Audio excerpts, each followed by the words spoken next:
I'd like to welcome everybody to Home Builder Industry Day at the Capitol. This is a great tradition our association has. It gives our members a chance to talk directly with legislators that shape policy in Hartford that affect our industry. I want to thank everyone for being here today, especially our legislators who I know are in the midst of their busy season. Also want to thank Commissioner Dykes for joining us. Look forward to hearing from her, and also Dr. Dietz from NAHB. I also want to thank our sponsors. Start with our presenting sponsor today, Calgany Real Estate. I want to thank Antonio Ligori and his team for sponsoring this event. And also, we've got a bunch of sponsors that sponsor almost every year at this event, and they're really, very entrenched in our industry. T&M Homes, Santini Homes, Lyco Group, Simscroft Echo Farms, Geomatrix, By Carrier, Nelson Construction, Lawrence F. Fiano Builder and Developer, Sunlight Construction, Advanced Group, Sunwood Home Builders and Remodelers, JMC Resources, Tyvek by Parkside, and EG Home. Thank you again. Without you guys, we would not be able to hold this event. Just before I kind of hand it over to our EO, Jim Paris, I'd like to just say a few things about what we're going through, our industry is going through. This past year, 2021, despite a white hot housing market, we are actually at a 10-year low in starts. So when you think about that, we were actually at the 2011-12 level, which is really almost the height of the recession. So there's a lot of reasons for that. Supply chain issues, certainly, global issues like supply chain issues and inflation certainly kept that number down. But also things that are really embedded in our state, labor issues. We've had labor issues in our industry prior to the pandemic, and it just became worse during the pandemic. Zoning limitations. Right now, our 169 towns, a lot of them are just not zoned to meet today's housing demands, and they have to be modernized. So hopefully we can spend some time discussing that this morning. So with that, I will hand it over to our EO, Jim Paris. Thank you, Eric. Good morning, everyone, and thank you for attending Home Building Industry Day at the Capitol, albeit virtually. I'm Jim Paris. I'm the CEO of the Home Builders and Remodelers Association of Connecticut. And for those attendees who may not be familiar with the HBRA Connecticut that are with us today, we are a 501c6 trade association with nearly 900 business members, including developers, builders, remodelers, and all the businesses that support our residential construction industry. Our primary role is to advocate for our members and the residential construction industry before state government. So without further ado, I'm honored today to introduce Katie Dykes, who is the Commissioner of the Department of Energy and Environmental Protection. The Commissioner and her agency have a big job before them to implement the governor's zero carbon energy grid goals, not the least of which is achieving the necessary energy affordability, energy efficiency, and strategic electrification of the housing sector to meet greenhouse gas reduction goals that will impact how our members build homes. So Commissioner, thank you again for joining us today. You have the floor. Oh, thank you so much, Jim. I'm so glad to be with everybody. I hope you can hear me okay. Really appreciate you making this opportunity available to me to speak with you all.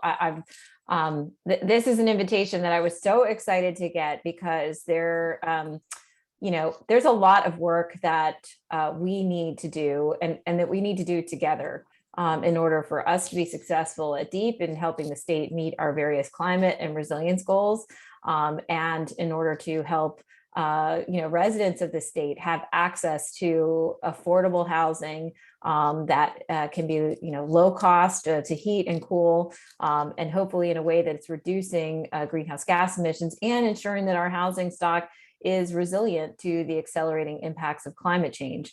And so to me, to my view, we are not going to be successful in achieving those goals unless we are working closely with the Home Builders and Remodelers Association and all of your members, because you all are at the front lines of being able to deliver those, the kinds of housing solutions that we need and building solutions we need across the state.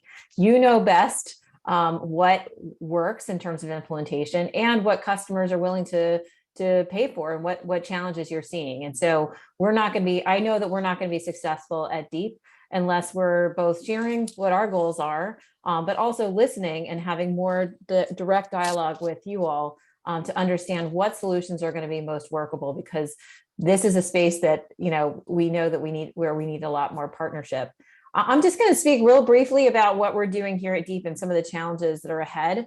And then I hope we can, I know there's not a ton of time this morning, but if not have time for Q&A, then hopefully this will spark some follow-up conversations because we're really eager to have that dialogue. As I think folks are aware, we're in the midst of a climate crisis, and this task before us is really significant. And we're seeing this on two fronts. Number one, we are seeing the impacts of climate change accelerating around us. Some of the things that scientists told us might happen if we delayed on decarbonizing our economy are starting to become part of our lived reality. And that includes stronger storms with more wind and rain. We saw last summer, for example, some intense rainfall events that were really record-breaking, causing a lot of flooding around our state.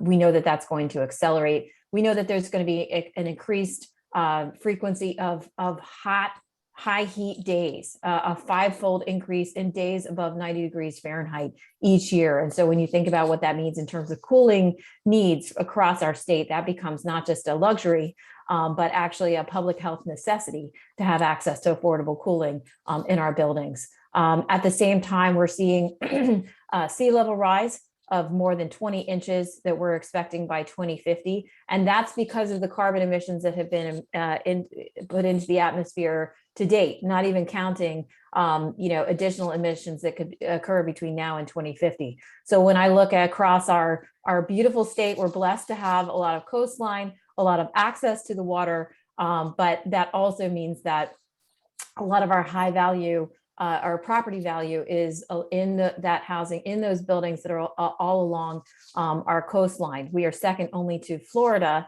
in the percent of insured property value that's vulnerable to sea level rise. And so that's a huge challenge, not just for the owners of those properties, but when you think about the grand list for our municipalities that are really reflect, that value that's right adjacent to these coastal areas where we're going to see increase in sea level rise. This becomes a critical issue for the economy of our state going forward. So these are just a few of the types of impacts and vulnerabilities that we're focused on.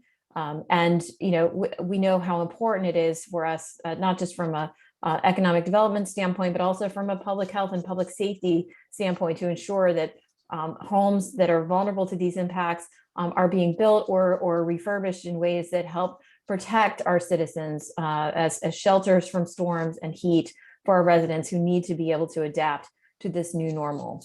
At the same time, some of we know that we have a lot of different construction materials and approaches that can help to minimize some of these risks or mitigate some of these risks to some extent. And that becomes really important from an insurability standpoint and help to keep premiums down into the future.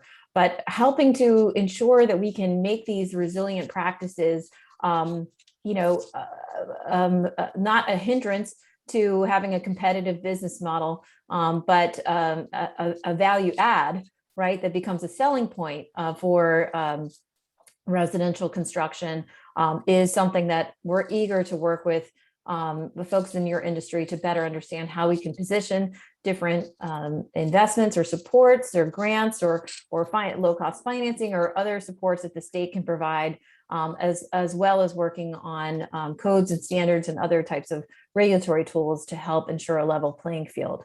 But that's some of the things that we're focused on the climate resilience front. We also know that in order to prevent these negative impacts from climate change from getting even worse, we have to act urgently to reduce greenhouse gas emissions across our economy. DEEP issues a report once a year. We track our progress in across the state in our various sectors, from the power grid to transportation to other sectors, and how we're doing in meeting the statutory targets that have been established for reducing greenhouse gas emissions. We know we need to reduce emissions by 45% by 2030 in order to meet the Global Warming Solutions Act targets established by the legislature. And the building sector is responsible for a really significant share of those emissions. And unfortunately, we're seeing that the emissions from the building sector are continuing to increase. And that's concerning because at this moment in 2022, in order to meet that 2030 target, we really need to be on a trajectory where those emissions are reducing by about a third in order to meet that 2030 target. So how do we implement solutions that are going to dramatically reduce emissions from buildings, but in a way that is affordable and helping support broader goals in terms of affordable housing and access and energy affordability for our citizens? Well, that is, a key challenge that we're focused on at DEEP, and that we want to partner with you all to help figure out the most actionable strategies to accomplish this.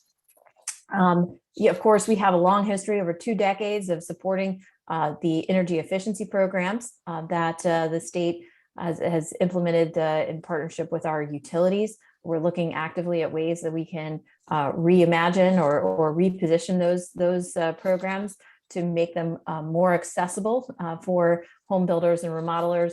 We also are very interested in working with the Department of Administrative Services and building inspector there to ensure that we have energy efficient and climate resilient building codes. We have opportunities with the federal infrastructure bill that was passed last year to tap into federal dollars that can help us make progress towards achieving this goal. We're also launching a comprehensive energy strategy process this year, where we're going to take a really hard look at what other tools and supports we can put in place to help bend that curve down and make greater progress in reducing emissions from the building sector.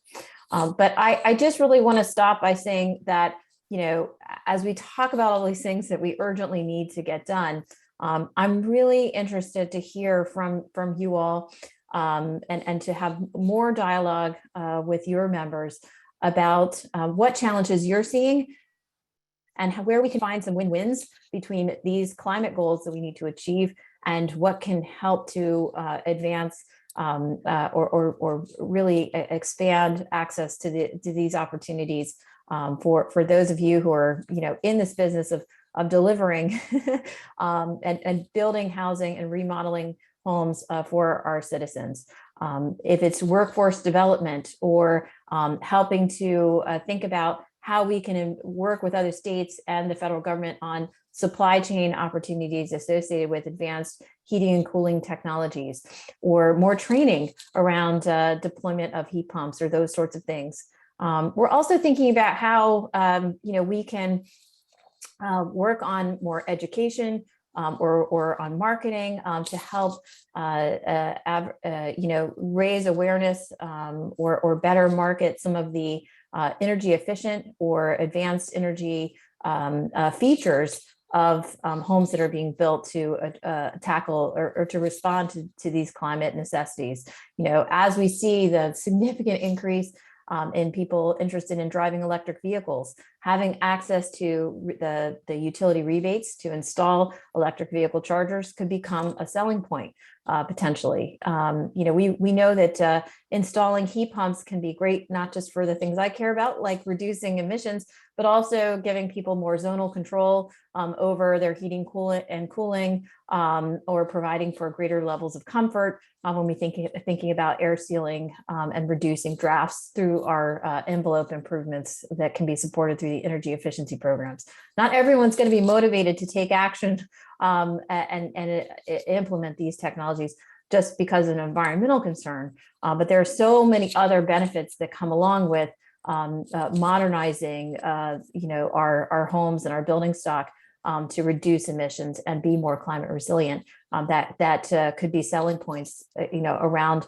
comfort, energy affordability, and those sorts of features. So Anyway, we are really eager to be more of a partner and have more dialogue with you all. I appreciate the opportunity to speak today, perhaps as a way to initiate that, because we know that we won't be successful at DEEP in tackling these climate goals if we don't have a better understanding and direct kind of engagement with you all who are delivering these building solutions across the state. So thanks so much again for the invitation. And I don't know if there's any time for Q&A, but if folks have anything in the chat or would like to follow up directly, my email address is katie.dykes@ct.gov, and I'm always eager for the chance to talk with folks and learn more. Thanks so much. Thank you so much, Commissioner. Thank you, Commissioner, so much. And we do appreciate the overtures to work together and to collaborate more. We've had some very interesting conversations as of late, particularly with your Deputy Commissioner, Vicki Hackett, and her team about ways we can educate the public about more energy efficiency in building homes, but also in how we can educate our builders and developers about the incentives that already exist out there that they can take advantage of, and then potentially partnering on workforce development issues to kind of take us into the green future. So I think we're almost out of time, but what I'd like to do is ask one question from the Q&A. Bob Wiedemann writes, how does the state balance its goals of decreasing dependency on fossil fuels and increasingly more stringent energy efficiency codes and regulations with combating the growing housing affordability crisis? If you'd like to speak to that, that would be great.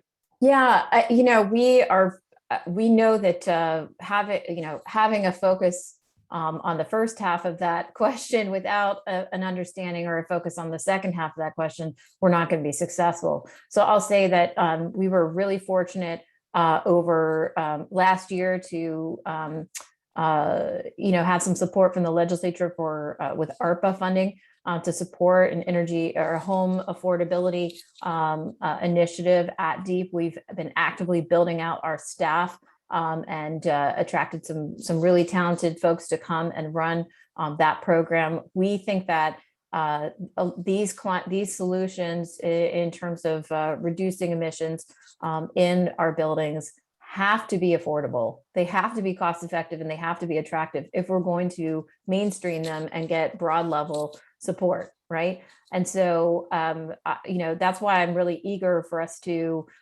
work together with you all to think about how we can tackle, what are the barriers to housing affordability that you all are seeing. These may not be policies that we typically get involved in at DEEP, but to the extent that those barriers are holding back the development or refurbishment of housing, affordable housing across the state, then those challenges become our challenges at DEEP, because we know we're not going to get anywhere in reducing greenhouse gas emission use if we don't have, if our policies are not affordable, or if they're held back just because they're of barriers to building more housing and having more housing access across the state. So that's why we've been investing in building out our staff in this new Office of Housing, Energy and Housing Affordability that's been established, and would welcome the chance maybe for a roundtable or kind of a dialogue to open up what we've been doing and have a chance to hear more directly from folks in your organization who are identifying some of those barriers to housing affordability. And I'll also say that the executive order established a Clean Economy Council, specifically so that we could ensure that workforce development, training, and those other business development opportunities are front and center for us, and would love to have participation from you all in that Clean Economy Council, because again, that's an opportunity for us to hear where some of those pain points are and where we might have those opportunities to work together to tackle some of these barriers. Great. Yeah, I'm sure I can speak for Eric and the rest of the senior officers at the association that we would certainly welcome the opportunity to collaborate with you in certainly and have an open invitation to you and others for a roundtable discussion. And certainly, I think any number of our members would be thrilled to participate on the Clean Economy Council. So we look forward to talking to you more about that. And thank you, Commissioner, for your time today. I wish we could answer all the questions in the chat box for you, but maybe we can have other opportunities to have our members engage with you in the future. Absolutely. Thanks for the invitation. I know we have a lot to follow up on, so we'll follow up with you, and perhaps you can share some more information, some of these opportunities with your members going forward. Thanks so much. Excellent. Thank you, Commissioner. So to continue on, again, thank you, Commissioner. And our next guest is Dr. Robert Dietz. Dr. Dietz is the Chief Economist and Senior Vice President for Economics and Housing Policy for the National Association of Home Builders. He's published academic research on the benefits of homeownership, federal tax policy, and other housing issues. He's testified before Congress on real estate policy issues, and he's often cited on housing and economic issues in the Wall Street Journal, CNBC, and other media sources. Without further ado, welcome Dr. Dietz, and thank you for joining us. You have the virtual floor. Great, thank you, Jim. It's good to be able to join you all today from Washington, D.C. here virtually. I think this is the most traffic I've experienced in Washington, D.C. in just about 2 years as we get ready for the State of the Union. I'm going to present to you our current housing and economic outlook. I'm going to go ahead and share my slides here. You know, I think listening to the commissioner was a kind of useful exercise for me as a speaker to kind of hear some priorities. But the one thing that she kept talking about was housing affordability.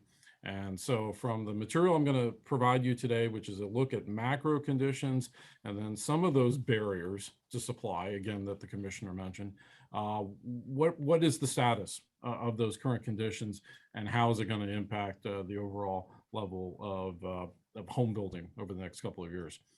So in terms of macro conditions, we always kind of start with the overall state of the economy. Keeping in mind what we've gone through for the last 2 years, the U.S. economy was down more than 3% in 2020. That second quarter of 2020, you can see it here on the slide, right there in the spring of 2020.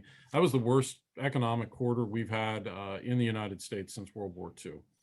So, you know, the COVID crisis did have a big macro effect. 2021, we saw a fairly strong rebound, about 5.7% growth rate in terms of that resurgent reopening elements. And of course, that's going to continue into 2022. Now, one little footnote, if you look at the 2022 projection, we've got it a little bit above 4%. In the real-time incoming data, I think that number is likely to be 3 point something. In other words, we're gonna revise it down. And the situation in Ukraine with the impacts on both inflation, higher interest rates, market uncertainty that comes about anytime you have a military conflict, particularly in Europe, is going to have a headwind effect on macro conditions. The other thing to take a look at on this slide, and it's something to think about over the next 2 years, is if you look at that 2023 number, it's less than 3%. Now, economists are not particularly great at calling what quarter, what year we're going to have a recession. But when you see a macroeconomist saying, look, growth is going to fall below that 3% rate, what they're basically saying is recession risks are beginning to rise in that year. And I do think that 2023 is going to be the first year where we start to talk about, due to tightened monetary policy that I'm going to mention a little bit later, higher interest rates and the lagging effects of the stimulus going away. All those factors mean that we're likely looking at some slower growth as we move into 2023. Now, through the presentation, I'm going to mix in some state level data. We don't have 2021 complete data for the state of Connecticut yet, but if you look at the GDP growth rate for 2020, down 6%. So that was more than what we saw for the national economy. And by the way, that's consistent with what you see with particularly coastal states in the Northeast, moving on down through, say, Maryland, states that were a little more locked down during the COVID crisis, particularly in 2020, having a lower GDP growth rate for that year. For the first 3 quarters, I put it in the heading. We do have some data in terms of Connecticut's GDP growth rate. It was up 3.7%, which again is lower than what you see for the national average. And that again is consistent with higher density, particularly coastal state market conditions. Now, a big challenge for the economy as a whole, and certainly a challenge for home building and remodeling and land development, is the availability of workers. Now, this is the macro data. So if you look at the red line, for example, it's the unemployment rate for the United States. It peaked at around 15% in the spring of 2020 due to the COVID effect, and it's come down fairly quickly. In fact, that's actually a pretty good sign of a V-shaped style recovery. And right now, the unemployment rate's right around 4%, a little bit below. And in our forecast, we do have that unemployment rate coming down lower into the 3% range. Good news, right? Well, sort of. The other side of the coin is the blue line, which is the job openings rate. Now, you can think of that job openings rate as a measure of the number of open, unfilled jobs in the U.S. economy. And you can see that number really skyrocketing in 2021. And in fact, right now, this is an amazing statistic. There are more open jobs in the U.S. economy than there are unemployed people, regardless of skill levels, but more unemployed people to actually fill them. So you could take every single unemployed person in the United States, put them into a job, and there would still be open, unfilled jobs. So one of the challenges, and again, this applies to construction, it has big impact on housing affordability, but it applies to the U.S. economy as a whole, is increasing the labor force participation rate. It took a big dip down in 2020, falling from about 63% to 60%. It's recovered partially, and it's headed in the right direction. But right now, there's still 1 to 2 million people who are essentially on the sidelines, not looking for work. And this remains a critical challenge, not just for economic growth, but for the ongoing skilled labor shortage that exists in construction and affects the amount of housing supply that we can add to the marketplace. Now, if we look at some local data, where is the state of Connecticut's labor market? Well, as of December 2021, the level of payroll employment in the state was only 96% of where it was essentially in February of 2020. So a 4% ongoing net job loss. You can see the big drop down, a recovery, and then this kind of sluggish recovery since then. Now, how does that compare at the state level compared to the United States as a whole? Well, the US data is there in red, down 2%. So again, this is very consistent with what we see in a lot of coastal states. They continue to lag.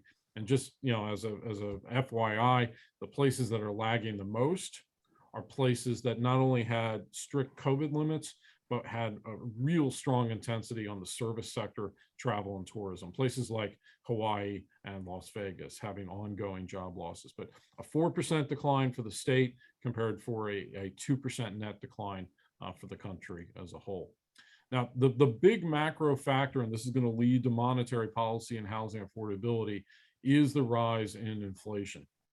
We know that the Federal Reserve provided a huge amount of monetary policy stimulus.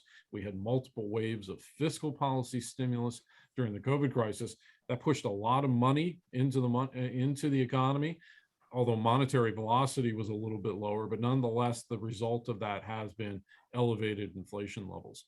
Now, the red line here is the core PCE measure. It's not the CPI, it's kind of closely related to it, but it's basically the measure of inflation that the Federal Reserve used to set monetary policy and interest rates. Now, our expectation is over the next 2 years, we're going to see this level begin to ease, but nonetheless, it's going to remain elevated compared to the rates of inflation that we saw 2016 through 2019. So the inflation challenge was not transitory. This was something the Federal Reserve, I think, was forecasting and quite frankly, hoping for, and that did not prove to be the case. So what does that then mean for the housing market? If we've got elevated inflation, and by the way, the Ukraine situation is likely to result in higher inflation still. We're going to see higher energy prices. We're going to see higher wheat prices because the European markets are going to have to transition away from some of the existing trade flows. So all those factors lead to the fact that we've got additional inflation coming, particularly from the housing market. The 1/3 of inflation comes from housing, and rents right now are growing at double-digit rates and will continue to do so as people renew leases over the next 12 months.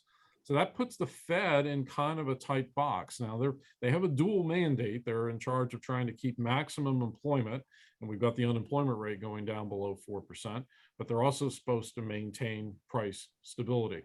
So our forecast is a little more dovish when it comes to the Fed. We have the Fed raising rates 4 times for 25 basis points here in 2022. There are forecasters that have them raising it a lot faster. In fact, there are some forecasts on Wall Street, Bank of America is one, that say we could see 7 or even 8 25 basis point increases this year. So all that means that short-term interest rates are going to increase. That's the red line. And what I've been warning policymakers and builders is the last time we were in a rate tightening cycle was really 2018. And you can see in 2018 here on that slide, particularly the blue line, which is the 10-year treasury, that rate got up to levels that were beginning to get to those levels that we last saw back in the Great Recession. So what does that mean then for the housing market? Well, here's the expected increase in long-term interest rates. Everything after that red vertical line is our forecast. The red line itself is the 30-year fixed rate mortgage. And we were right around 4%, 3.96% according to Freddie Mac, right before the Ukrainian conflict began. Rates have dropped back about 15 basis points. I think that's probably the maximum effect there, unless we get something that that we want to avoid with respect to the Baltic states and Russia or something like that. But nonetheless, it looks like 15 to 20 basis points on rates is the impact from the ongoing conflict. But the forecast, and you can see it there, that red line beginning to increase and crossing above 4% as we move further into 2022. Now, the last time that we got above 4%, in fact, the last time we got up to close to 5% was, again, the second half of 2018. You can see that in the 2018 data. Go back and look at your business data, the local market data for how you fared during the second half of 2018, because it's not going to take getting up to 5% rates to have the same impact on housing affordability that we saw 3 or 4 years ago. And the reason for that, home prices are 20 to 30% higher. So it takes a lower interest rate to have a corresponding impact on housing demand. That means that housing affordability conditions are as tight as they've ever been. And we know the Federal Reserve is going to tighten monetary policy and rates are going to go up this year. So to put this all into context, and I think I saw past chair Greg Ugaldi on this webinar, his focus of 6 years on the NAHB senior leadership team's ladder was on housing affordability. You can see the impact. We've been fighting this, but the trend has been declining housing affordability rates. This is the NAHB Wells Fargo Housing Opportunity Index. It's our affordability measure. It's basically the percent of new or existing home sales that are affordable for a household right in the middle of the income distribution. As the most recent reading, which is of the fourth quarter of 2021, it stood at a level of 54. If we continue to get increases in rates, if we continue to get increases in higher home prices, particularly driven by higher construction costs, this metric at the national level is likely to dip below 50. And frankly, the last time it was below 50 was 2006, 2007. That's not a warning about a housing crash, but it is a warning about an ongoing and worsening housing affordability crisis. Now, I put the Connecticut numbers on there. They're somewhat misleading in the national context because they're altered by higher income levels. Ours is an income-based housing affordability approach, but the trend conditions are just about the same everywhere, which is ongoing declines in housing affordability. And that is a warning, by the way, if you talk about things like resiliency or energy efficiency. We need to be really, really careful about the costs of these kinds of measures, particularly mandatory policies, because we've got an increasing share of the market that's being priced out. And in fact, right now, if you look at the NAR data, for example, the share of first-time buyers over the last year nationwide has gone from about 33 or 34% of the market down to 29% or lower of the market. So that it's the first-time buyers who are being priced out as construction costs go up and home prices go up as well. The impacts of that, declining housing affordability, are pretty clear in terms of the impacts then on population growth. Now, the macro level, the US data, and you can see it on the table there, we've gone from roughly a 0.7% population growth in the US down to 0.1%. Now, why is that happening? Two reasons: declining immigration, which particularly took hold over the last 5 or 6 years, and declining birth rates. Declining birth rates is both a cause and effect of housing affordability. In fact, if you think about it, declines in housing affordability means fewer people can afford to buy that first home. They're getting married later, and they're having fewer children. And so the result is declining population growth for the US. The Connecticut data is relatively flat. In fact, the US has essentially been catching up to some of those flat conditions that we've seen in Connecticut. But in presentations that I've done for the state and local associations in Connecticut, it is housing affordability conditions that have affected both business decisions as well as housing decisions that have been or a cause of those flattening population growth conditions. All right, what about on the supply side? This is where we see the construction cost challenge. Here's the aggregate data. Home building material costs right now are up about 22% year over year. Again, I showed you that job openings number spiking in 2021. Look at the growth rate here in 2021 for inputs to residential construction, which, in their peak levels in various parts of the economy over the last 2 decades, maybe getting up to a 7 or 8% rate. We're talking about triple the rates of growth in terms of construction costs. And this is the number one issue right now affecting both home building and remodeling. And of course, the poster boy for this has been lumber prices. We saw pricing go from about $350 per thousand board feet in the spring of 2020 up above $1,500 per thousand board feet. It fell back as builders slowed their purchases because of those higher prices. And unfortunately, now it is going back up again. And in fact, the real-time data, I've only got it through mid-February on the slide. The real-time data has got us up above $1,300 per thousand board feet again. And the futures market suggests we'll be flattening off, but this is an ongoing challenge, easily adding in a typical home nationwide $30,000 or more to the construction costs of a single family home. And it's going to be more in Connecticut and higher cost markets in coastal states. The reason for it, well, we have Canadian lumber tariffs that are at about a 12% effective rate. But if you get down to fundamental economic causes, we just simply do not produce enough lumber in the United States. And so I include this, we talked about, national policy issues, state policy issues. This is clearly a national policy issue. We need to produce more lumber in the US, and it's striking, despite those higher prices for lumber, the 2021 level of production of lumber was smaller than the level of production that we saw in 2018. That's a real challenge. It is having an impact both on home prices and rents as we move forward. The skilled labor shortage, I would put this in number 2 in terms of industry challenges. It's going to remain a challenge. In fact, we're short right now more than 330,000 nationwide. And Jim and I traded some emails about what the job opening count is in Connecticut for the construction industry. And it's just shy of about 1,000 jobs short right now. So we need to recruit, we need to train, and we need to retain workers in the construction industry to move the needle forward on housing affordability. And the other thing, this is a really kind of more of an industry challenge, but it could be helped by funding that go to trade schools, community colleges, even high schools to increase the skill set of future construction workers. We need to increase worker productivity. And the blue line is overall worker productivity in the US economy. It's up about 40% since 1993. The red line is worker productivity in the home building sector, the construction industry. It's only up 10%. So it's only realized about 25% of the gains in worker productivity that we've seen in the rest of the economy. Increasing worker productivity in the construction industry is a key industry challenge. It's going to be a persistent one for the next 5 to 10 years, but it's key not only to producing more homes and getting more remodeling undertaken, building more apartments, but also raising wages in the sector, which right now, if you want to think about another cost that's going up, construction wages are up about 8% year over year nationwide right now. So that's another factor that's going to make it more expensive to build housing. And then lastly, on the supply side, it's always worth pointing this out. the regulatory costs of building homes, developing land have continued to increase. And in fact, from 2016 to 2021, we saw an 11% gain. This is a national number. It's going to be higher in Connecticut, but we do a survey and it's national based. It's about $94,000 in regulatory costs that are embedded into the price of the home. And I put it there in red.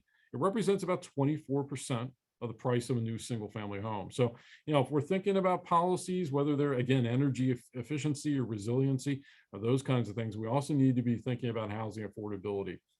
And the one way that policymakers can really help increase housing supply is finding policies that don't work, that are inefficient, that aren't wanted by the public, and pulling them back and finding ways to essentially bend the cost curve in the right direction and reduce some of that $94,000 impact on building a single family home. We particularly need it, of course, at the entry level. All right, so if we put all those kind of factors together, what do we see going forward? This is our national single family forecast. And I will admit my forecast is a little more conservative than other housing economists I put out there. I think it's because I'm so focused on some of those construction costs and regulatory challenges. But if you look at the kind of the pattern we've been through, look at the blue line. It dipped in 2020. Then there was a above trend rebound in 2021. It cooled off back to the trend line that we've been on since 2011 or so. And so the result is some dramatic changes in those growth rates. 13% growth in 2020, 11% growth in 2021. And then my forecast is that we get back to that trend line, producing a relatively flat level of production for 22, and maybe even a little bit of a decline in 2023 due to those higher interest rates and the expected declines in housing affordability. But these levels represent about a 26% gain in production volume compared to what we saw in 2019. So it's a shift up in the market. Now, if we zoom in and look at just the Connecticut data, this is permit data. It's not starts data. Eric mentioned at the beginning that starts were flat or a little bit lower than what we've seen in recent years. The permit data has begun to increase. And in fact, the preliminary 2021 data indicates about an 8% gain in permits. The trick is transforming those permits into starts due to the availability of labor, due to the availability of building materials, overcoming those regulatory cost challenges. So what we've seen in a lot of coastal markets, and it's what I would expect we'll see in Connecticut, is a lagging effect of what we saw for the home building market nationwide that I just walked you through, which is a kind of a rebound off of some of the little small declines that we saw in 19 and 20, but then a leveling off, as I have in my national forecast, due to some of those construction constraints and other challenges. One submarket that I wanted to mention very quickly, because it's getting a lot of attention, particularly as housing affordability declines, and that's single family built for rent construction. Now, this is not the larger issue of financial institutions buying single family homes and renting them. This is a way of adding housing units to the stock. And we estimate right now that this represents about 7.5 to 8.5% of single family starts. And if you look at the slide, look at the very last two blue columns. They are the highest on record. So this part of the industry is expanding. I think this market share over the next 2 to 3 years is likely to get to 10% of single family starts or higher. It's got good news and bad news associated with it. Again, it is a way to have housing units, particularly since we've seen a consumer shift to single family, but it does diminish those impacts and the benefits that come about from home ownership. So we need to keep both of those factors in mind. But nonetheless, this is a growing industry because of some of those housing affordability challenges. And then lastly, I'll give you the kind of the outlook for multifamily and remodeling. Multifamily construction, we expect ongoing growth this year, 2022, at a 6% gain after almost a 20% growth rate last year. The multifamily market has lagged the single family recovery from COVID by about 6 to 9 months. And so that growth rate will continue. And we've got ongoing declines in vacancy rates, double-digit gains in rents. And my expectation is in a lot of the regional markets, particularly ones with higher density, higher cost, that multifamily is going to do fairly well as we move forward over the next, say, 2 years. And then lastly, remodeling. the low-hanging fruit in the housing market when it comes to making improvements to resiliency and energy efficiency is improving the aging existing housing stock. Nationwide, the average home is about 40 years old. And due to the fact that we've had a whole lot of home price growth over the last few years, there's a lot of home equity, 20 trillion or more of home equity owned by homeowners that can be reinvested in that housing stock. And we think that is going to support the remodeling industry as we move forward. Not to mention, there are going to be plenty of homeowners who are going to age in place. They're going to seek to improve their homes when it comes to things like energy use. And that should be an excellent business opportunity for remodelers as we move forward. So with that, I want to thank Jim and Eric and the State Association. It was good to be able to join you virtually. I'm going to stop sharing my screen, and depending on whether or not we have time, I'm happy to take a question or two.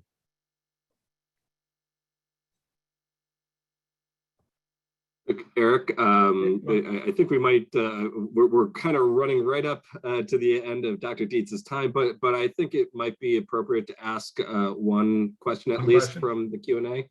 Okay. Is there a particular question you'd like to ask, or would you like me to grab it right from the chat? You know, we can grab Greg's. Okay. Yeah, Greg Ugaldi's.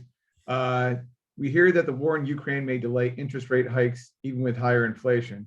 How does that work in the Fed's actions? Yeah, so I mean, this is harder to guess because it is a kind of a mixture of art and science. My expectation is the Fed is probably going to commit to the policy that decided at the beginning of the year. They've been telegraphing it. If you go look at the last publication of the Fed's minutes on page 11, there's a discussion of both about interest rates and balance sheet runoff.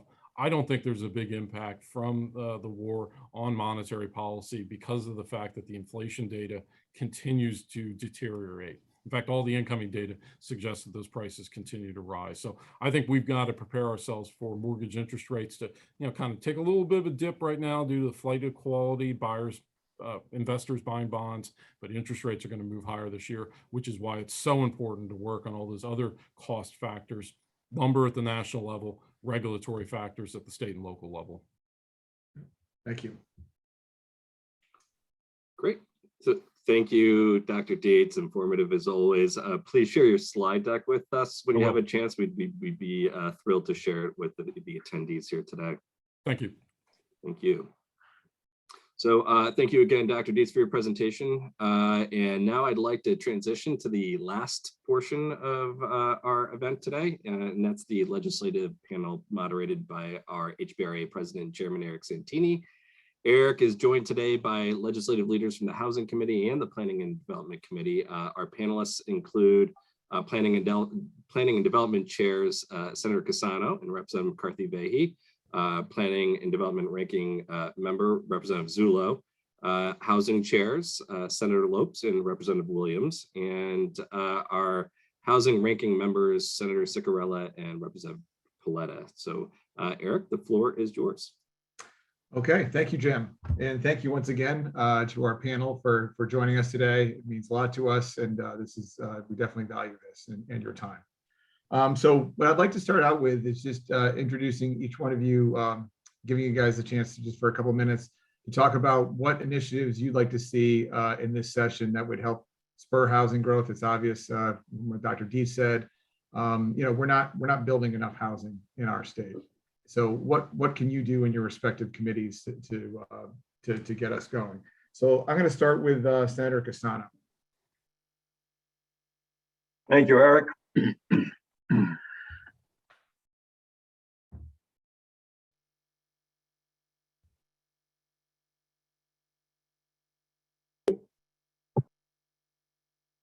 Oh, we can't hear you, Senator. Unmuted. That's unmuted. Oh, yeah, now we can hear you. Oh, okay, good. First of all, as usual, Dr. Dietz kind of shakes you up. Tough numbers to look at. I had an interesting conversation just a few days ago with somebody about housing. They said, why is all of this talk about the impact of housing? What does it really do? And I said, you have to look at more than the house. And when you build a house, you put in a heating system, you buy appliances, furniture, wallpaper, the multiplier effect we don't really look at, and yet that multiplier effect has an incredible impact on the entire economy. So without this base of new home construction, reconstruction, and so on, the entire economy is saturated with issues. And so people have to look at it. It's more than the cost of plywood. I can remember just a couple of months ago going in to get some plywood, and I was doing some work around the barn, and it was more than 3 times what I paid for it before. I couldn't believe it. And I was talking with Larry Fiato about it, and he says, that's nothing. He says, if you talk to a builder, he'll tell you exactly the impact here. Everything is 20, 30%. We have to reverse that. And hopefully government will take a role in doing that. If we incentivize home construction some way, all of those other aspects that go along with it all suffer. So. Okay, great, thank you. Senator Lopes. Thanks a lot, Eric. Our concern, everyone sees this market, limited stock, high demand. I'm speaking mostly of the rental market, but also the home market too. And it's driving prices up. We all agree that we need more housing in Connecticut, but a lot of us have been working pretty hard on the creation of more affordable housing. I mean, as a builder myself, of course you want to build something or renovate something and put out rents that are as high as possible for the largest profit. That's the obvious reason why you're there. And with the market this hot, we are seeing, I forgot what the numbers exactly were, but yeah, 20, 30, even higher percentage increase in rents. And it's really affecting the affordable housing market for a large segment of the state. So not only, I go into this with not only is there a concern that we need to build more housing in Connecticut, it also has to be affordable. I don't want to see a situation later this year or next year where rents have accelerated and costs of houses have accelerated so fast that you end up with a large group of people who are no longer able to house themselves. And it'll cause like a rebound effect or a yo-yo effect that can actually hurt the housing market tremendously. And of course, put a lot of people out on the streets with no place to live. We're already starting to see it in some aspects where throughout the pandemic, there was federal aid to a lot of renters, Unite CT, and people were muddling through. And now that the pandemic's wrapping up, hopefully, we're seeing people who can't pay their rent.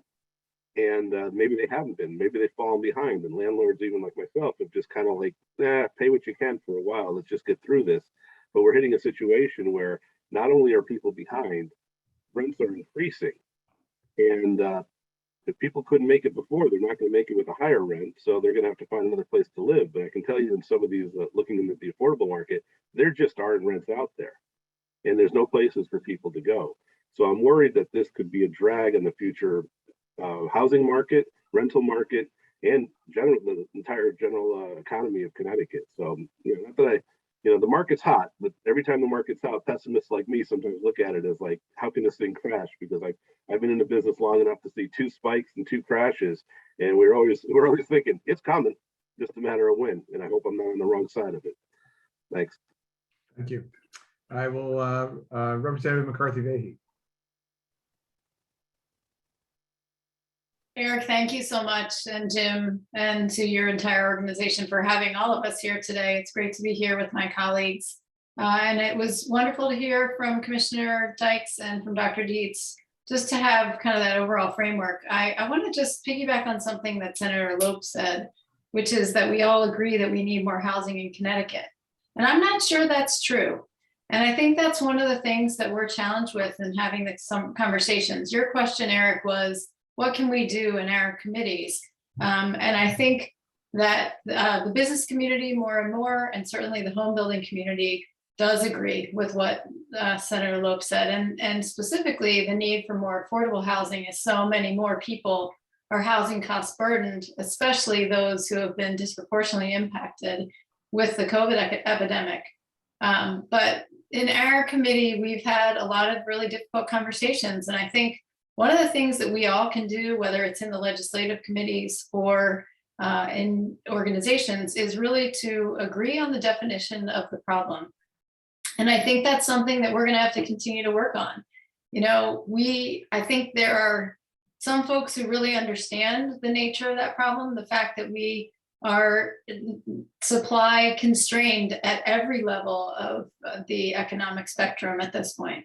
One of the conversations that we'll be having in planning and development this year, which is already, I'm already getting some pushback from folks about us even having the conversation, is to talk about transit-oriented communities, and where we do look to provide opportunity for communities to develop in ways that are good for the economy, as you led off today with our commissioner, or the environment, excuse me, but also good for the economy, and good for community building as well. So that's a conversation I look forward to having. I think it's always good to have the conversations and then work together to see what's best for communities. But I do think, just kind of stepping back, we have to agree on a common idea of what the problem is. And I do think Senator Lopes is right. We are seeing this, and I do worry about what this means for us later this year and next year, as some of these supports phase away and we don't have places for people to live. So I think that, like I said, transit-oriented communities is one of the things that we'll be talking about in planning and development. Okay. Representative Zullo. Good morning, and again, thank you, Eric, for the opportunity to participate this morning. I'm sorry that I couldn't attend the earlier presentations. I was tied up a bit, but I'm always glad to be here and always glad to have an opportunity to contribute. I've got two thoughts. First is that I've always felt that we have great resources in Connecticut as far as DOH and CHFA goes, and the administration of monies that go out to developers and builders to be able to create new housing opportunities for people. But one of the things that I've always questioned, and one of the things that I'm trying to start a dialogue on, is that we not only need to be putting those monies into the hands of large corporations and large developers who are great at developing, affordable housing, but we need to be putting it on Main Street. We need to be getting it to small businesses, minority businesses, women-owned businesses. We need to put it on Main Street, where maybe someone's not going to build a 50-unit complex, but they're going to rehab a 2-family. There's an argument to be made for hyperlocal zoning, where those people are going to be not just employing, large builders and large tradespeople and large material people. They're going to be employing small businesses. So talk about that multiplier effect. You'll see that if you encourage that kind of development, you'll see it ripple through local economies as well. So I think we need to be leveraging DOH, leveraging CHFA to put more of that money into the hands of very small businesses who are going to do small projects, because frankly, land is limited. We have existing properties. Let's figure out how to repurpose them and increase our housing stock. And the second, piggybacking a little bit off of what the good chairwoman of P&D indicated, is that we do have to identify the problem. And there's no debating that households in Connecticut, there are a number that are housing cost burden. Housing costs are a significant problem for people, but so are taxes. Depending on what study you look at, we are always in the top 5, top 7, top 4 of the highest tax burden states in the country. I'm looking at something that right now that says that the average Connecticut resident pays over 10% of their income to state taxes, and that's divided between income tax, property tax, sales tax.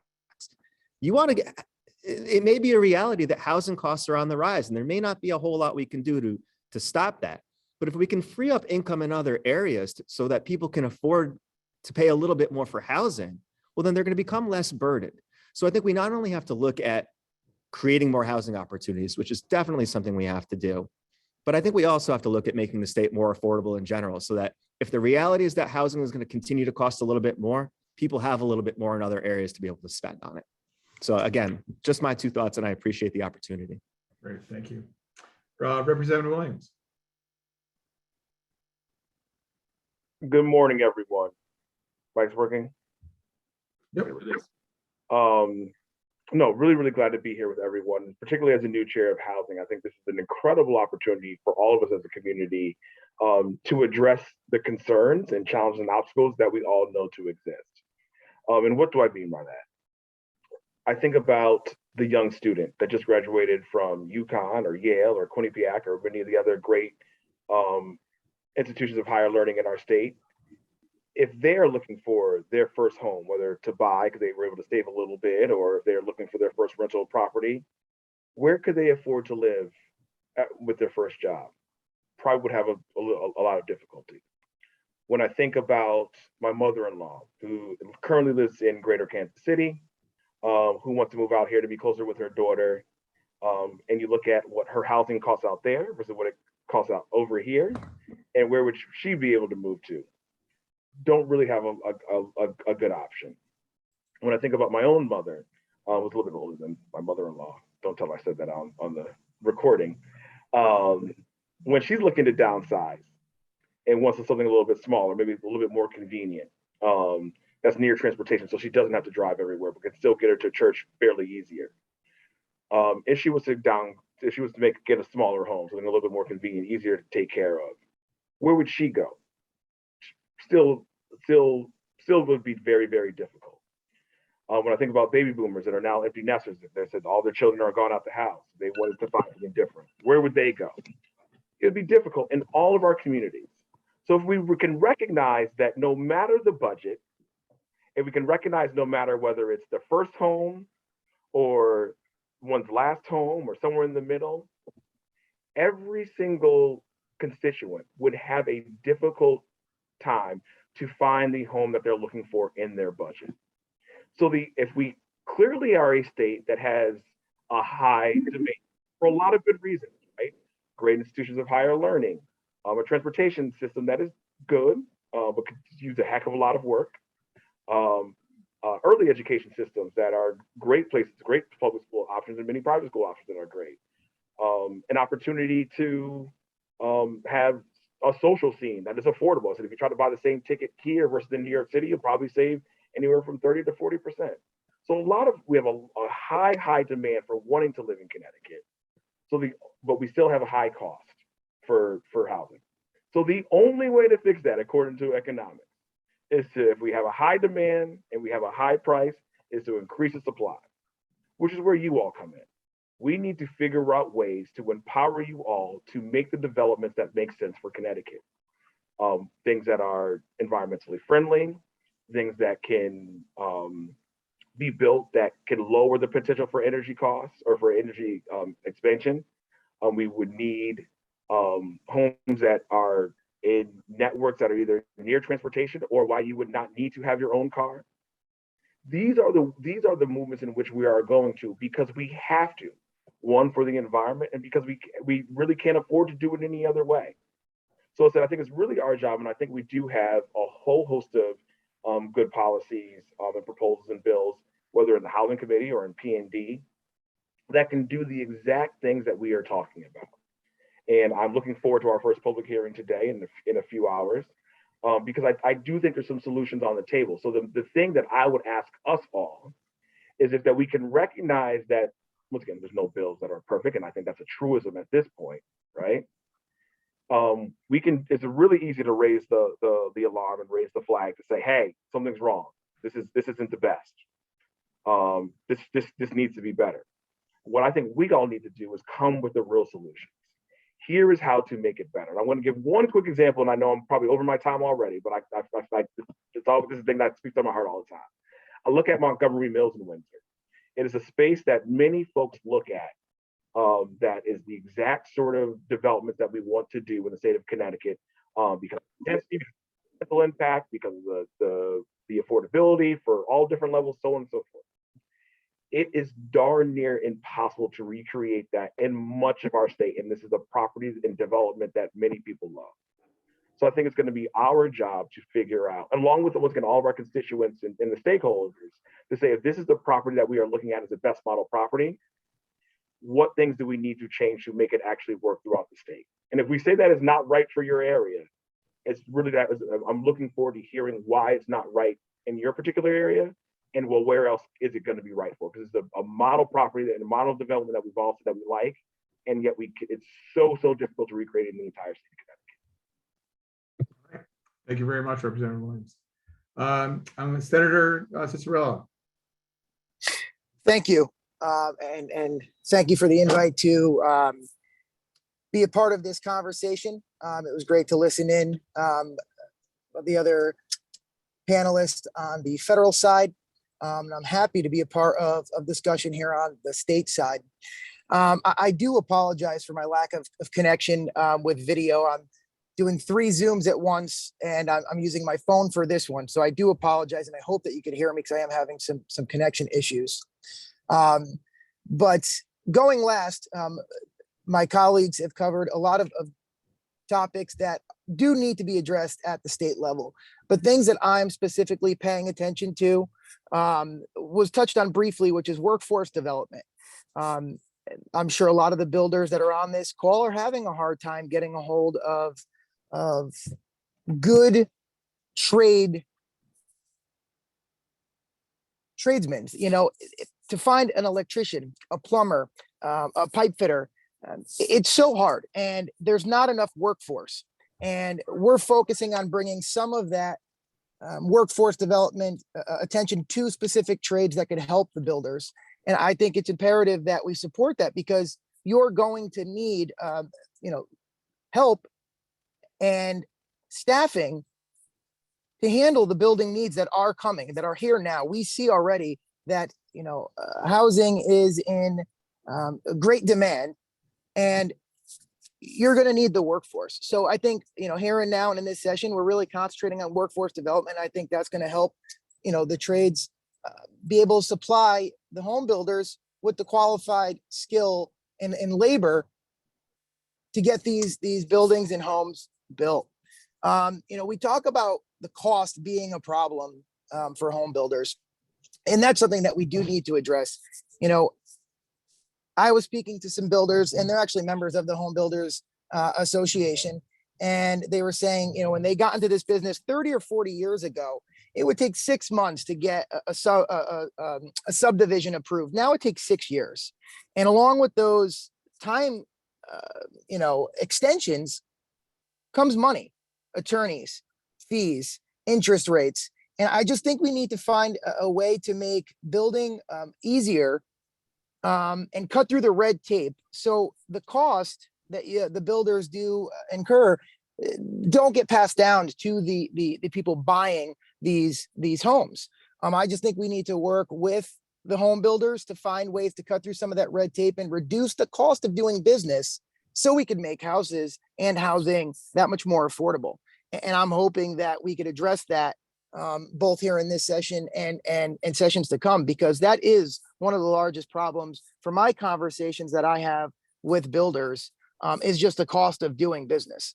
So I'm hoping that we could work on that. And I do hope that my audio is coming in clear, because I have very minimal bars, so I do apologize. I do apologize that I have to hop on another Zoom that started at 11. So I do apologize. And I do want to thank you again for the invite.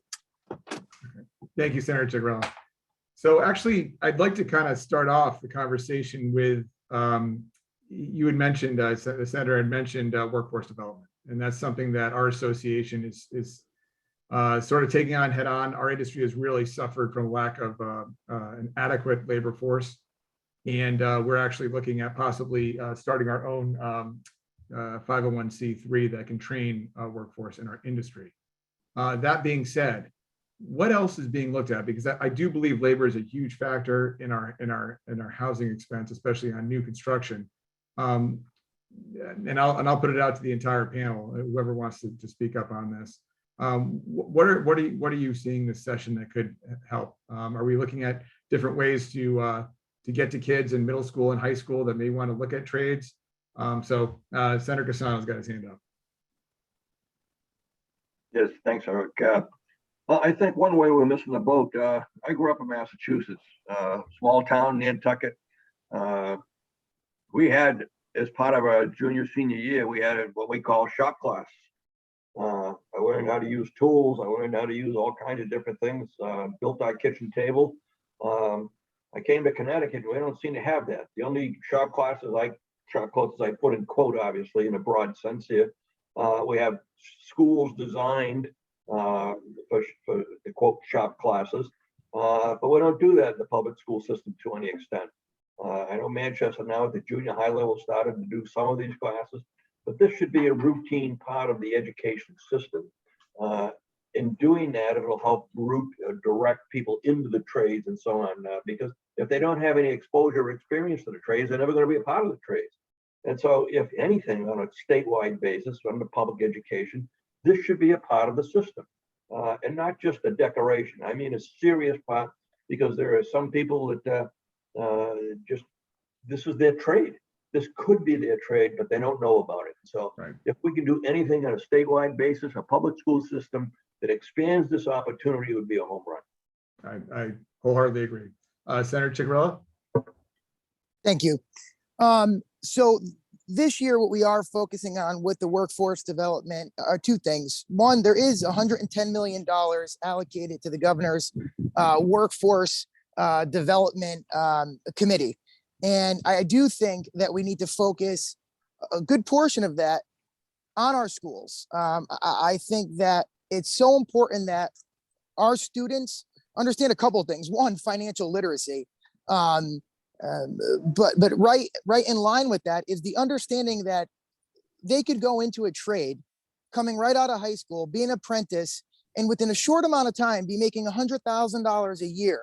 And I think that if we could focus, and that's what we're proposing, is and it's in the education committee, is to create a curriculum that would allow public schools to get children interested in these trades, get them a good understanding of what it really involves. And just going to a shop class, unfortunately, isn't the solution. They really need to get hands-on experience.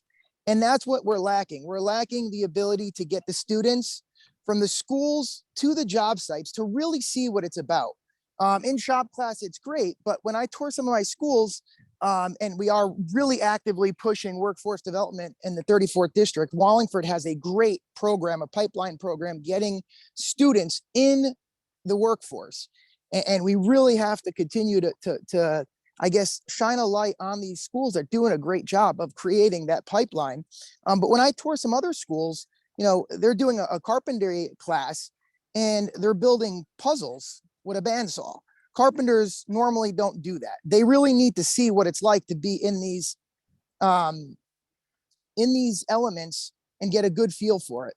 And this curriculum would allow the students to leave in their junior or senior year and actually get the on-the-job experience, which could, you know, all of the trades, there's a certain amount of on-the-job hours before they could sit for their test.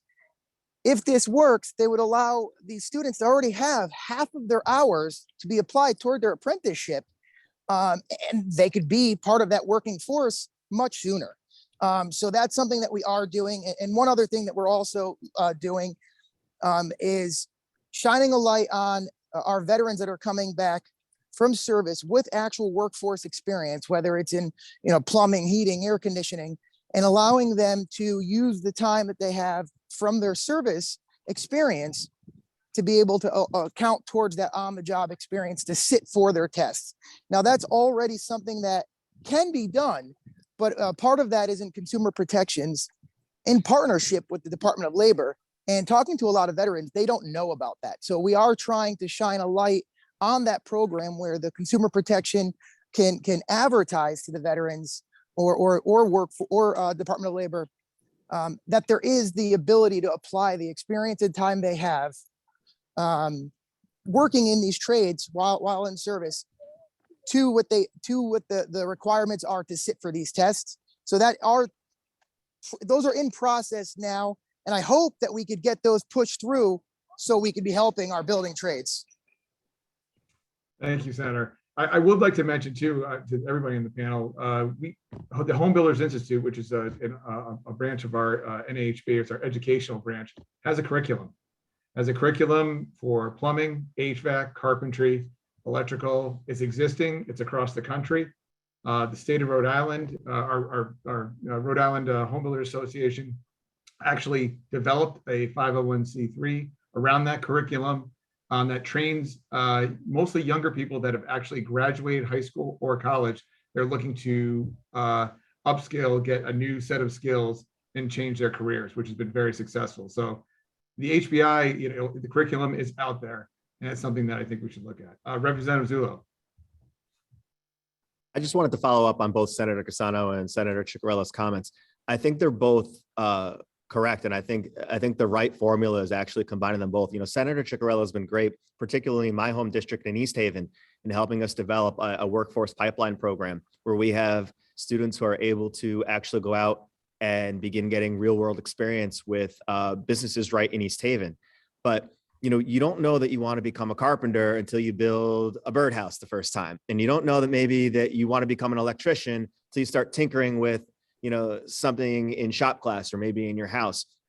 And so I think that both Senator Cassano and Senator Ciccarella make good points. I think that you do need those shop classes back, because just like, you know, youth sports, you know, you build your sports programs by, you know, your feeder programs, you know, your biddy basketball, your young kids playing basketball, grow up and they become your basketball stars. The same way with your trades, the people who become your carpenters, your electricians, your plumbers, they learn that they foster this passion when they're young, then they go into these pipelines. So I agree with the both of them. I think we not only need those pipelines late in the educational process, but we need those feeder programs, those shop classes, those other opportunities, those extracurriculars very early as well. So I think they both have valid points there. No, definitely. Senator Lopes. Well, geez, look at this day. We all agree with each other. You know, I got to look at the larger scale, you know, education over the last couple decades. I mean, study after study has shown you go to college, you get a higher education, you end up over your life term with a higher rate of pay, more money, more stability, et cetera, et cetera. And that's for years been the push: go to college, go to college, go to college. And we have to sometimes break out of that mindset. I mean, the larger education system is not something that can change quickly or overnight, but we're in a dynamic part of history where things are changing. I mean, people go to college, they come out of college with massive debt, which didn't happen 30 years ago. And then job prospects that really don't pay, you know, to the levels of what they used to with a college education. And we are seeing an increase in trades where, you know, tradespeople can in fact make a living, a solid middle class living with a home and a dog and the 2 kids and, you know, everything we want in the American dream. You know, I'm the weird example of that. Yeah, I went to college, I went to grad school. You know, I have a master's in social work, and what do? I own a construction company and I run a property management company. You know, you can say it's social work dealing with my employees, but everyone knows the running joke there. So we have this, we need to really steer. Now, we're doing some things on the statewide level, but we do need to steer people, especially people who are not on a college track and not academically inclined. And that's not, you know, the stigmas associated with that are really annoying, but you know, these are smart people who just learn in different ways, right? And we need to move them towards the trades. But you can't forget that you can't just go to the trade and say, oh, I'm going to make $100,000 a year and life's going to be grand. It's like, no, you need stability, you need health benefits, you need a retirement plan. You know, I'm a big, obviously, advocate of unions. This is where the trade unions step in. You can set up situations where you get a job in the trades where you do have a pension, you do have some sort of health benefits, you do have some sort of stability. When those things are lined up, absolutely, the trades are as good, if not better, than a college education for your future life. And we need to change that mindset that just a college education is what you need. There are other things we can do, and we're working in that direction. Workforce development is really important in that. And I agree with my colleagues on this. We need to push harder in this direction. Totally agree. Representative McCarthy-Vahey. Thank you, Eric. And I know we're getting close on time, but to piggyback on the comments that have been made, we have to think about how investments in education impact the ability to provide things like shop and opportunities for counselors in schools to help children. It's not about, you know, what track you're on so much as helping children and young people explore where their gifts are and how they can best utilize them. So I think there's that. You know, we don't usually talk about education funding in the ECS formula when we're in these conversations, but that's part of what we have to do, because districts like Fairfield are able to offer all kinds of tremendous resources in terms of providing those shop opportunities and some of the really amazing tools that are really important now and kind of high tech. So that's one piece of it. I think the other piece Rep. Lopes referenced, I think about childcare. And I know that in the trades, you've got a disproportionately male workforce, but a lot of folks have children at home. And whether or not you're the primary caregiver, those issues really impact. And then on the third level, I think the broader labor force participation issues, which Dr. Dietz mentioned, looking at the trends in terms of what impacts where people work, why people work, and how people work. And COVID, I believe, has permanently shifted that. And we're going to have to recognize those realities as we are business leaders, education leaders, and policymakers for what that means for us going forward. So I think we're going to have to take all those other pieces into account as well. Great, thank you. So before we change topics, we've only got about 10 minutes left. I would like to say it again. We have the curriculum. NAHB actually has a curriculum. They've got a curriculum for schools. They've got curriculum for postgraduates, but it's out there. And I think it's really incumbent upon us to take a really hard look at this. Connecticut's got the oldest labor force in construction in the country. We are the oldest. And it's been like that for a while. So, and this has been a problem well before the pandemic. So hopefully we can really dive into this, because I think that's going to definitely help with housing affordability issues. If we could just shift, I'd like to talk a little bit about infrastructure and zoning and how they kind of work hand in hand.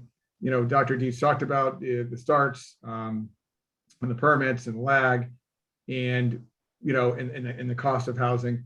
We aren't producing enough housing in Connecticut. We aren't, and we're not modernizing fast enough to deal with different demands, different lifestyles. More of a variety of housing versus just the single family 1 acre lot, which there's always going to be a place for.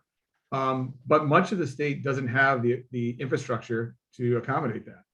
And many of the towns don't have the zoning. So what can we do to open the door here and expand some of this infrastructure? And when I mean infrastructure, I mean sewer and water. And what can we do? And you know, I'll open it up to the panel. Senator Lopes. There's a lot. There's a lot we've been working on in terms of zoning. I'm going to leave that to Rep. McCarthy, Bayhue, Senator Cassano to maybe delve into a little deeper. But in a short session, I'm going to say this and I sign off because I have another meeting in a couple of minutes. I have to go to in person. But essentially, I know some of the stuff we've been talking about over the last year or two is some of the restricted zoning in certain towns. And this is historic. There have been things put in place to restrict types of housing in certain towns, and towns believe, you know, that belief in home rule, which is very strong, has created areas of the state which really can't be built into, or very easily built into. Minimum acreage and a host of other things, all the way down to historically looking at policies from certain towns that are just flat out racist and restrictive to certain groups of people. You know, they're on paper, they're on the books, they exist. We can't pretend they're not there. So there's a whole host of things we need to delve into to expand the ability to build housing in certain towns. But I definitely want to say thank you very much. There's this guy named Ned coming to New Britain in about 5 minutes that I got to go meet, and hopefully you all have a good time, and I'll see you all later. Bye bye. Thank you, Senator Lopes. Representative Williams, you have your hand up next. That's a great answer because it's going to combine some of my favorite things to talk about. So before I was a legislator, my first elected office was actually as the Planning and Zoning Commissioner. And then my gainful employment job, or my other job, I guess you can say, I'm a parent advocate. So advocacy is something that was near and dear to my heart. I wouldn't be a legislator if it wasn't for what I learned from my parents. So one of the most powerful opportunities in groups that has the biggest impact on planning would be this very group right here. If you were the ones as business owners, as business leaders, as folks that are literally creating the housing stock, as we're trying to get more people in Connecticut, if you all were the ones to speak up and say, I think it was Representative Zulu that I talked about before, that what used to take 6 months could take up to 6 years, which greatly increases the cost because you need lawyers and surveyors and all the other infrastructure that has come and all the other interests that come with just building a home. If you were all the ones that said, hey, we'll play by the rules. If you tell us what to develop, we will develop it. We just need to know what it is. And it probably shouldn't be a vastly different experience versus Middletown, versus Cromwell. Well, they're very similar towns. Why are there vastly different rules? Why are the rules so different from East Hampton to Marlborough when they're directly neighbors? Why is it so different? Why is Windsor so different than Windsor Locks? The list goes on and on. So if you were the ones to speak up and say, once again, we just want to know what you want us to develop. We just want to know what the rules are, and then let us get to work. If you were the ones that advocated for P&Z rules that made a lot more uniformity amongst our entire state, I think we would actually be able to go somewhere. But I think right now we have led from a lot of the conversation from a moral sense. And once again, I would much rather talk about the morality of why we're doing this. But I think the folks that have the greatest opportunity to talk about this from an economic sense and a business sense are you all. So I would heavily encourage you all to speak up about what you think the rules could be or should be so that you can do what you do best, which is develop. Thank you, Representative Williams. Senator Cassano, I think, is next. Oh, you're on mute, Senator.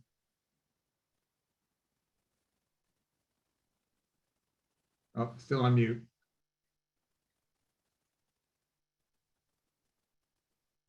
There you go. I want to make my committee feel comfortable.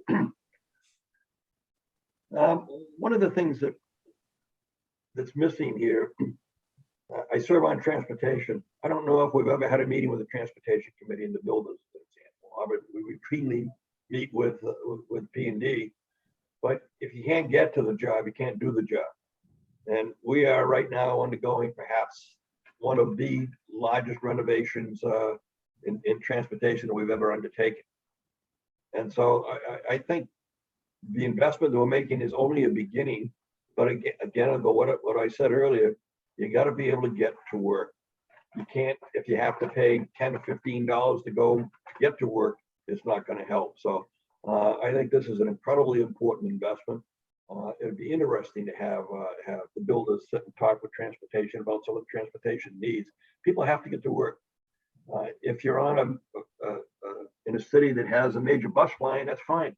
But if you don't have that, you've got trouble. So it's something for us to talk about in the future, how we can plan that, because it's a critical part that has just never been part of the discussion. Thanks. Thank you. Representative Zullo. Thank you. And just in follow-up, it's troublesome. I don't want to, actually, I hate to say troublesome, but I think we still need to do a lot more homework before we try to come up with a solution as far as, zoning goes. One of the things that I continue to ask colleagues is, how do we know that people want to live in certain areas? Part of the problem is you want to create a broad stroke solution and say, all right, we're going to mandate X amount of units per acre. You want to build in certain areas near transit, or you want to do TOD. TOD is great in concept, but how do you know that people want to live in certain areas? We don't. And the fact of the matter is that upwardly mobile millennials want to live, generally speaking, in cities, urban areas, places where there's action.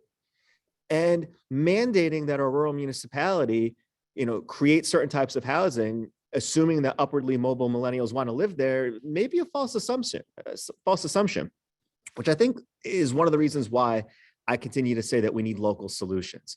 I don't think that you need a stick to force municipalities to take this on. I think it could be a lot more collaborative. And I think that goes back to what I originally said, is giving small businesses the resources and the money to be able to create the types of housing we want. When you put money and you put resources in the hands of small businesses and local people, you will get local solutions. But I don't think mandating it from the top down is exactly the right scenario. I agree we have a problem. I agree we need to address it. I think we need to look a little bit closer at proposing before we actually go and impose them, because we may get something that we don't end up needing or that we don't want. Great, thank you. Representative McCarthy-Vahey. Thanks so much, Eric. And I would just in response to Rep. Zullo, how do we know? I think we know what the market is demanding based on what you all are seeing in the trends. And I think we have to rely on some of the data, the market data, but also on the data that we see, for example, from Fairfield Housing Authority in terms of the waiting lists and the need that people have. I don't remember if it was actually Rep. Zullo or maybe Senator Lopes one of them who was talking earlier about just kind of the diversity, the issues of diversity in housing. And I think that we are going to have to employ those state dollars in ways that offer opportunity and offer housing and opportunity zones. And we also need to recognize that housing is expensive. And we as a state and the federal government, certainly those alone, combined with, I agree with Rep. Zula was definitely the one who talked about CHAFA and the resources that we have, that those are tremendous resources, but we know that that alone is not going to get us to where we need. So it's how we partner with the private market and how we say as communities what we need. But it goes back to what I said earlier, which is the very definition of the problem. You know, Senator Lopes started with we all agree that we need more housing built, but we don't all agree on that.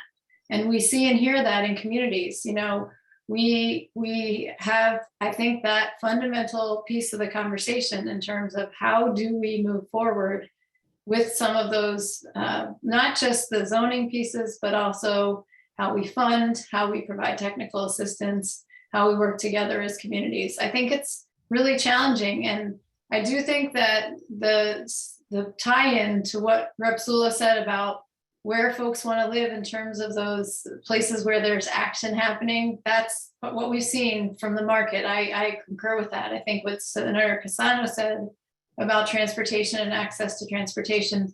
Let's talk about gas prices right now.